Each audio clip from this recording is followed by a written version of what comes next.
Hello viewers, welcome to my channel. आज हम कर रहे हैं chapter 8 introduction to trigonometry NCERT maths class 10 exercise 8.1 solution. Question 11 जो है लास्ट क्वेश्चन।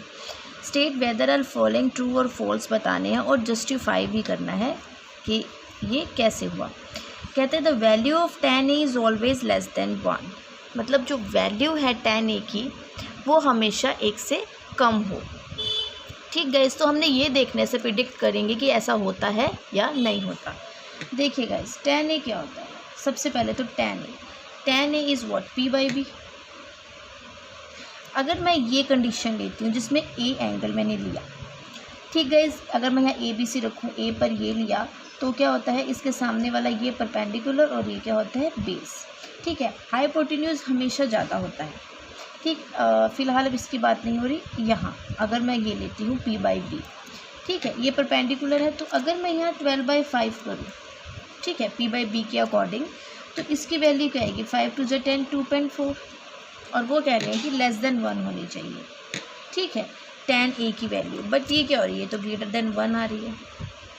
एक ये कंडीशन होती है कि यहाँ से उसको फॉल्स बता रहा है। दूसरी, अगर मैं a यहाँ ले लूँ और ये अगर 5 है और इसको यहाँ पर ये तो 12 भी हो जाएगा ना, मीन्स ए के अकॉर्डिंग अगर मैं करूँ इसको तो यहाँ पर अगर मैं परपेंडिकुलर ले लूँ 12, इधर मैं इधर ले लूँ 12 और इधर ले लूँ 5, क्योंकि इसके अकॉर्डिंग ये परपेंडिकुलर है और ये वो हो जाएगा बेस।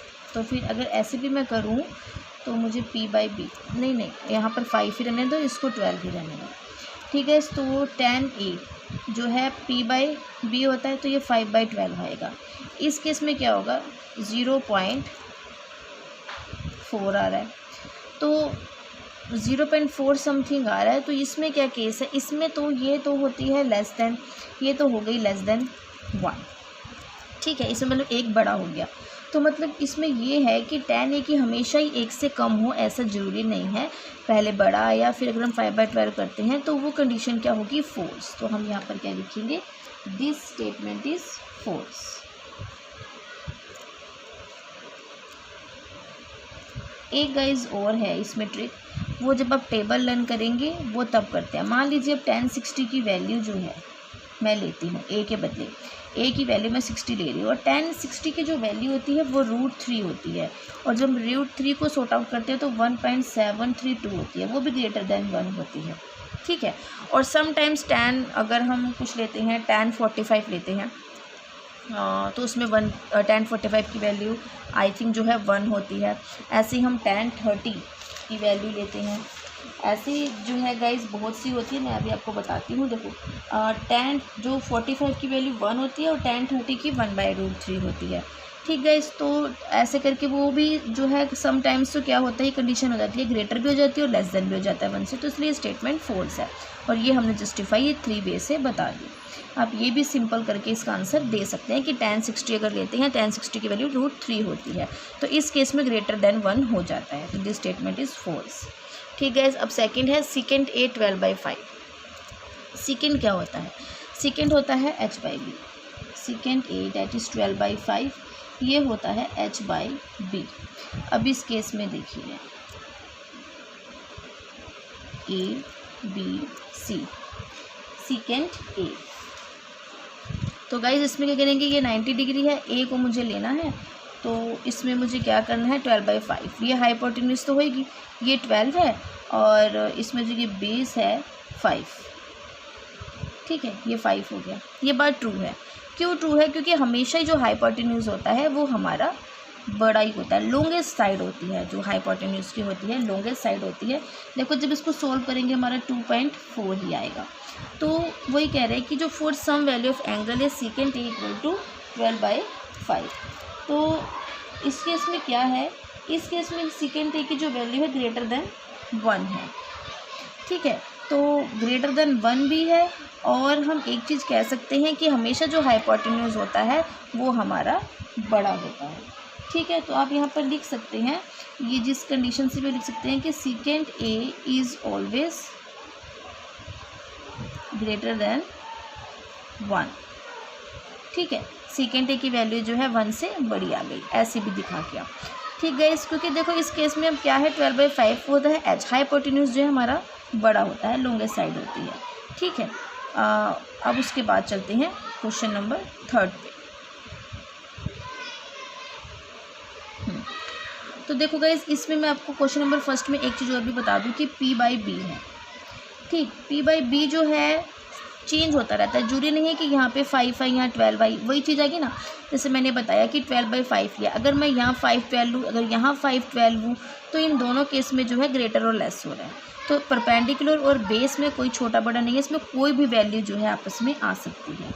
ठीक, अब चलते हैं क्वेश्चन 3 कहता है कोस इज एब्रीविएशन, कोसेकेंट की है नहीं, कोस कोसाइन होती है, तो ये कोसाइन ऑफ एंगल वे है, तो ये क्या होगी, this statement is false because cos A is used for cosine of angle A। ठीक है, cosine of angle A cosine होता है। अब 4 पे है cot A is the product of cot and A, no, मैंने आपको बताया था कि प्रोडक्ट नहीं होता, तो ये भी क्या है, फॉल्स। बिकॉज हम लिख देंगे cot A is cotangent of angle A, ये है cotangent of angle A, not the product of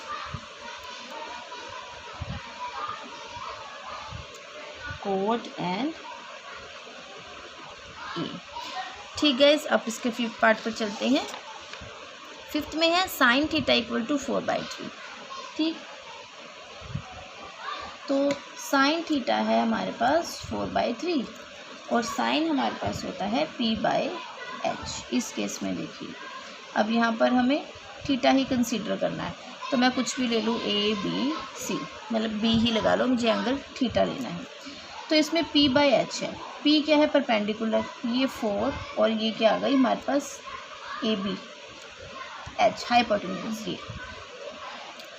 ठीक है, अब इसमें 4 और 3 ये हमारे पास कंडीशन आ गई है।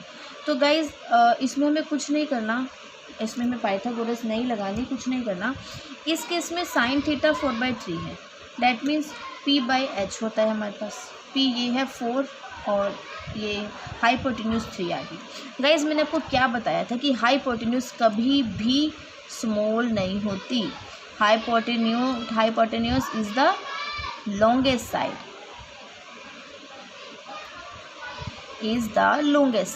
तो इसलिए ये कंडीशन जो है फॉल्स है। देखो इसकी वैल्यू क्या आएगी, इसकी वैल्यू हमारे पास आएगी 1.666 समथिंग। ठीक है, जो क्या है ग्रेटर देन है 1 से। ठीक, तो इस केस में हम क्या कह सकते हैं कि sine theta is always less than 1। तो आप ये भी चीज़ छोड़ दीजिए, आप इसको सिंपली जो है कर लीजिए कि दिस स्टेटमेंट इज फॉल्स, क्योंकि वो कह रहे हैं कि साइन थीटा हमेशा जो है लेस देन 1 होता है।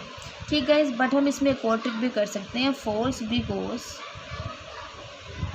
Hypotenuse is the longest side.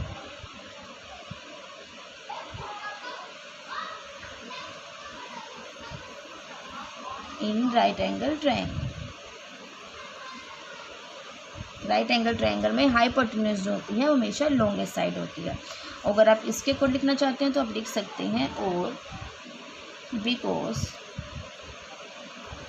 Sine theta is always less than 1।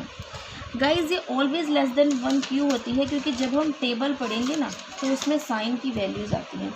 Sign की एक 30 होती है, जैसे कि साइन 30, यहाँ देखिए साइन 30 की वैल्यू होती है 1/2, ये क्या होता है 0.5। एक हमारे पास साइन 45 की वैल्यू होती है 1/√2। एक होती है साइन 60 की वैल्यू √3/2। ठीक है गाइस, तो इस केस में जो ये सब जो होती है ना लेस देन 1 होती हैं। 0.5 जो है लेस देन 1 है, ये भी लेस देन 1, ये भी लेस देन 1। ठीक है, तो जो साइन थीटा की वैल्यू है हमेशा लेस देन 1 इसलिए कही जाती है। जब हम 8.2 का टेबल पढ़ेंगे तो उसमें आपको ये अच्छे से समझ आएगा।